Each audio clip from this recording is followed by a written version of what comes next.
সফলা একাদশী ব্রতকথা মাহাত্ম্য। পৌষ মাসের কৃষ্ণপক্ষের একাদশীর নাম সফলা। ব্রহ্মাণ্ড পুরাণে যুধিষ্ঠির শ্রীকৃষ্ণ সংবাদে এই তিথির মাহাত্ম্য বর্ণিত হয়েছে। যুধিষ্ঠির বললেন, হে প্রভু, পৌষ মাসের কৃষ্ণপক্ষিয়া একাদশীর নাম, বিধি এবং পূজ্য দেবতা বিষয়ে আমার কৌতূহল নিবারণ করুন। শ্রীকৃষ্ণ বললেন, হে মহারাজ, আপনার প্রতি স্নেহবশত সেই ব্রতকথা বিষয় বলছি। এই ব্রত আমাকে যে রকম সন্তুষ্ট করে, বহু দান দক্ষিণা যুক্ত যজ্ঞাদি দ্বারা আমি সেই রকম সন্তুষ্ট হই না। তাই যত্ন সহকারে এই ব্রত পালন করা কর্তব্য। পৌষ মাসের কৃষ্ণপক্ষিয়া একাদশীর নাম সফলা।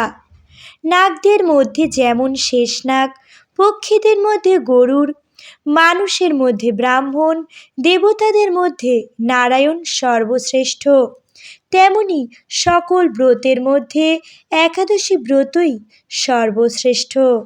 হে মহারাজ, যারা এই ব্রত পালন করেন তারা আমার অত্যন্ত প্রিয়। তাদের এ জগতে ধনলাভ ও পরজগতে মুক্তি লাভ হয়।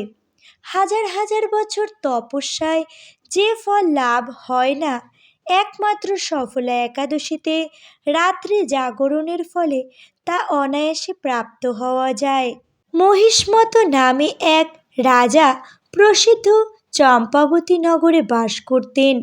রাজার 4 জন পুত্র ছিল, কিন্তু তার জ্যেষ্ঠ পুত্র লুম্ভক সর্বদাই পরস্ত্রী গমন, মদ্যপান প্রভৃতি অসৎ কার্যে রত ছিল। সে সর্বক্ষণ ব্রাহ্মণ, বৈষ্ণব ও দেবতাদের নিন্দা করত। পুত্রের এই আচরণে ক্ষুব্ধ হয়ে রাজা তাকে রাজ্য থেকে বার করে দিলেন।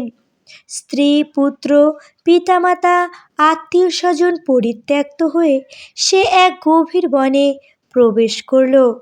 সেখানে কখনো জীব হত্যা, আবার কখনো চুরি করে জীবন ধারণ করতে লাগলো। কিছুদিন পরে একদিন সে নগরে প্রহরীদের কাছে ধরা পড়ল, কিন্তু রাজপুত্র বলে সেই অপরাধ থেকে সে মুক্তি পেল। পুনরায় সে বনে ফিরে গিয়ে জীব হত্যা ও ফলমূল আহার করে দিন যাপন করতে লাগলো। ওই বনে বহু বছরের পুরনো একটি বিশাল অশ্বত্থ বৃক্ষ ছিল, যেখানে ভগবান শ্রী বাসুদেব বিরাজমান বলে বৃক্ষটি দেবত্ব প্রাপ্ত হয়েছিল। সেই বৃক্ষতলে পাপবুদ্ধি লুম্বক বাস করত। বহুদিন পর তার পূর্বজন্মের কোনো পুণ্য ফলে সে পৌষ মাসের দশমীর দিন কেবল ফল আহারের দিন অতিবাহিত করল, কিন্তু রাত্রিতে অসহ্য শীতের প্রকোপে সে মৃতপ্রায় হয়ে রাত্রি যাপন করল। পরদিন সূর্যোদয় হলেও সে অচেতন হয়েই পড়ে রইল। দুপুরের দিকে তার চেতনা ফিরল।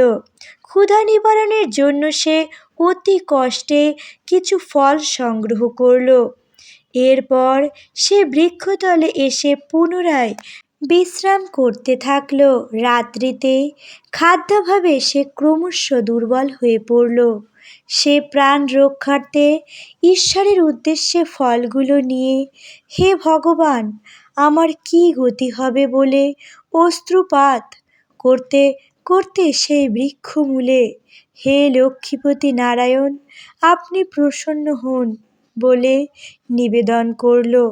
এইভাবে সে অনাহারে ও অনিদ্রায় সেই রাত্রি যাপন করল। ভগবান নারায়ণ সেই পাপী লুম্ভকের রাত্রি জাগরণকে একাদশীর জাগরণ এবং ফল অর্পণকে পূজা বলে গ্রহণ করলেন। এইভাবে অজ্ঞাতসারে লুম্ভকের সফলা একাদশী ব্রত পালন করা হয়ে গেল। প্রাতকালে আকাশে দৈববাণী হল, হে পুত্র, তুমি সফলা ব্রতের পুণ্য প্রভাবে রাজ্য প্রাপ্ত হবে। সেই দৈববাণী শোনা মাত্র লুম্ভক দিব্যরূপ লাভ করল। তার পাপবুদ্ধি দূর হল। সে পুনরায় নিষ্কণ্টক রাজ্য লাভ করল। স্ত্রী পুত্র সহ কিছুকাল রাজ্য ভোগের পর পুত্রের উপর রাজ্যের ভার দিয়ে সে সন্ন্যাস আশ্রম গ্রহণ করল। অবশেষে মৃত্যুকালে সে অশোক অভয় ভগবানের কাছে ফিরে গেল। হে মহারাজ, এইভাবে সফলা একাদশী যিনি পালন করেন তিনি জাগতিক সুখ ও পরে মুক্তি লাভ করেন। এই ব্রতে যারা শ্রদ্ধাশীল তারাই ধন্য, তাদের জন্ম সার্থক, এতে কোনো সন্দেহ নেই। এই ব্রত পাঠ ও শ্রবণে মানুষের রাষ্ট্র ও যজ্ঞের ফল লাভ হয়। হরে কৃষ্ণ।